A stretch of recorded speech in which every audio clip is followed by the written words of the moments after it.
தன் மீது வைத்த குற்றச்சாட்டுகளுக்கு விரைவில் விளக்கம் தருவேன் என நடிகர் பாலா தெரிவித்துள்ளார்.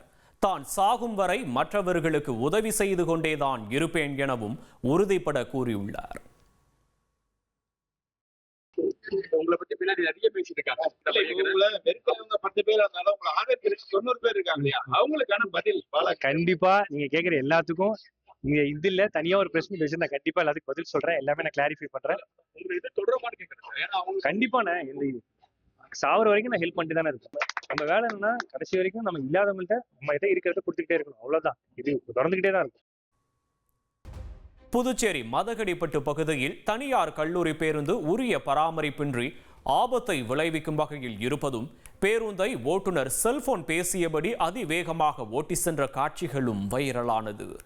பேருந்தின் நிலை குறித்து ஓட்டுநரிடம் மாணவர்கள் வாக்குவாதத்தில் ஈடுபட்ட போது ஓட்டுநர் அலட்சியமாக பதிலளித்த காட்சியையும் கல்லூரி மாணவர்கள் இணையத்தில் பதிவிட்டனர்.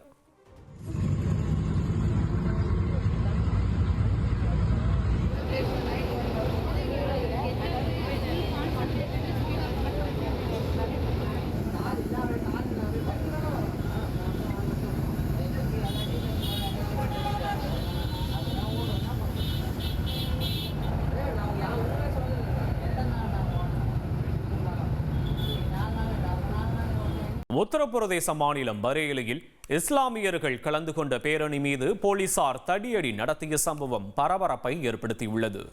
தொழுகைக்கு பின்னர் இஸ்லாமிய மைதானத்தில் கூடிய ஏராளமான இஸ்லாமியர்கள் ஐ லவ் முகமது என்ற பதாகைகளை ஏந்தியபடி பேரணியில் ஈடுபட்டனர். அப்போது பேரணியை தடுத்து நிறுத்திய காவலர்களுக்கும் இஸ்லாமியர்களுக்கும் மோதல் ஏற்பட்டதாக கூறப்படும் நிலையில் போலீசார் தடியடி நடத்தி பேரணியை கலைத்தனர்.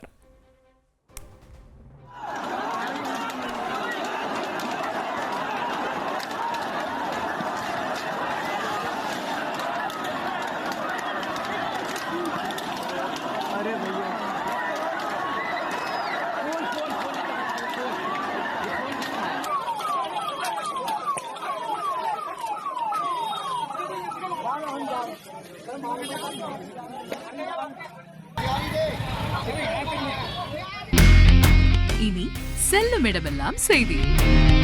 தந்தை டிவியின் வாட்ஸ்அப் சேனலை ஃபாலோ பண்ணினா செல்லருக்கும் இடமெல்லாம் செய்தி. இதோ QR கோட் இப்பவே ஸ்கேன் பண்ணுங்க, ஃபாலோ பண்ணுங்க.